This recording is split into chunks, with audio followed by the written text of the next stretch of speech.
네, 안녕하세요. 저는 경기지역암센터 전미선입니다. 한 신문에 흰머리 만드는 것은 스트레스라는 제목으로 나와서 스트레스, 흰머리에 대해서 얘기를 하도록 하겠습니다. 미국 콜롬비아 대학의 로젠버그 박사가 한 연구라고 하는데요.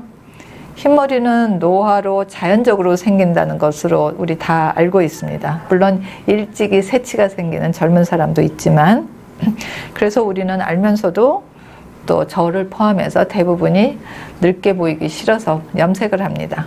많은 환자분들이 염색해도 되냐고, 몸에 나쁘지는 않냐고 물어봅니다.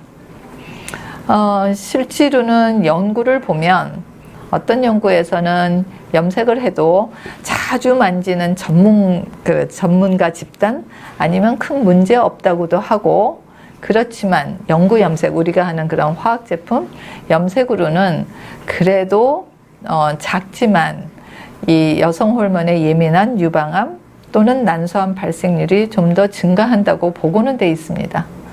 그래서 이런 연구 결과를 얘기해 주면서 미모 내지는 자기 이런 외모에 신경 쓰면 하셔야 되고, 제 친구처럼 암 치료 받고 난 후에는 싹 끊어가지고 흰머리로 다니는 친구가 있듯이 본인들의 선택이 아니신가 해요. 염색에 대해서는.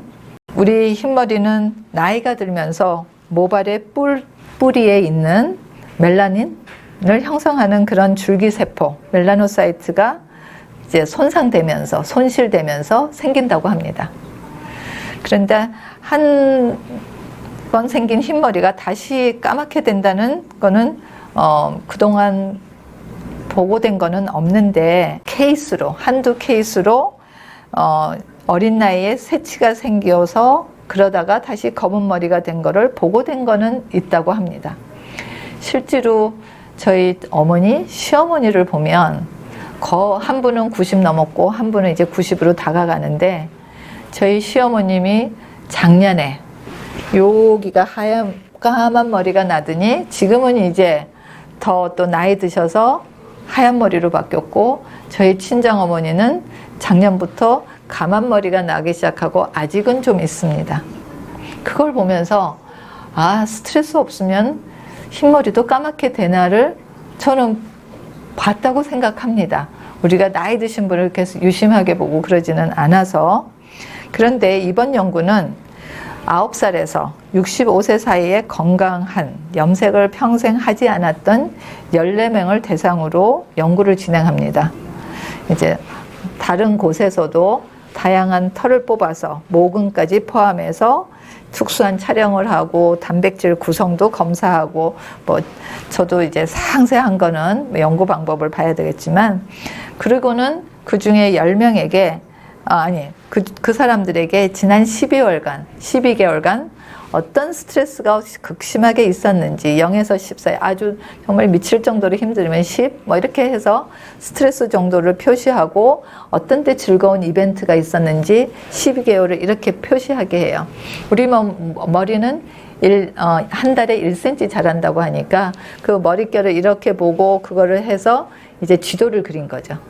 스케일을 해서. 그랬더니 그 중에 10명에서 스트레스 받은 기간 중에 머리카락이 더 하얗게 변하고, 그런데 휴가를 다녀오면 그 하얀 머리 중에 까맣게 멜라닌이 생긴 거를 본 거죠. 그래서 이렇게 10명이 작다면 작지만 그래도 시리즈로 하얀 머리가 스트레스가 해소되면 까맣게 될 수도 있다는 걸 보여준 첫 보고라고 할 수 있겠습니다. 그래서 어느 정도로 많은 사람에게서 이런 현상이 나타날지는 모르지만 적어도 머리카락 색이 환원이 가능하다는 걸 보여준 거죠.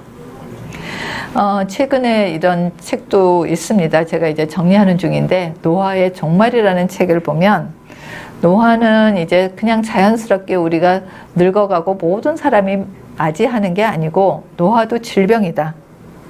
세포에 손상 주는 일을 예를 들면 음식을 마구 먹거나 아니면 외적인 환경 아니면 스트레스 등등이 많이 하면 손상이 많이 돼서 그거에 해당하는 유전자가 제 일을 안 하고 손상된 세포를 치료하느라고 제의를 못해서 노화가 된다는 얘기를 하는 게 아니고 연구가 오랫동안 이루어진 걸 많이 설명해 놨습니다.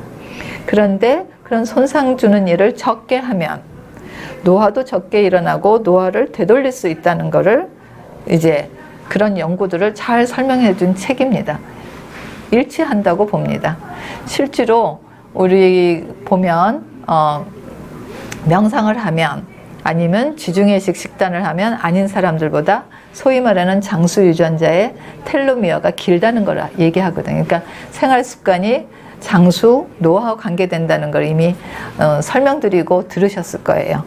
그래서 이로써 정신적 스트레스가 머리카락 색을 관찰해서 영향을 미친 것을 관찰했듯이 다른 장기에도 그럴 수 있다는 것을 알 수 있겠고, 우리가 이제 스트레스 관리에도 좀 더 신경 쓰고 그냥 당연히 오는 거다 이런 게 아니고 외적인 스트레스를 돌아가는 거를 여러분들이 안 일어나게 할 수는 없지만 거기에 그럼 남들은 저렇지만 나는 내 건강이 중요해. 지금은 암을 앓고 나는 좀 약해져 있기 때문에 되도록이면 영향을 안 받는 그러한 단단한 몸과 마음으로 하는 기회를 가지는 것은 굉장히 중요하다고 생각합니다.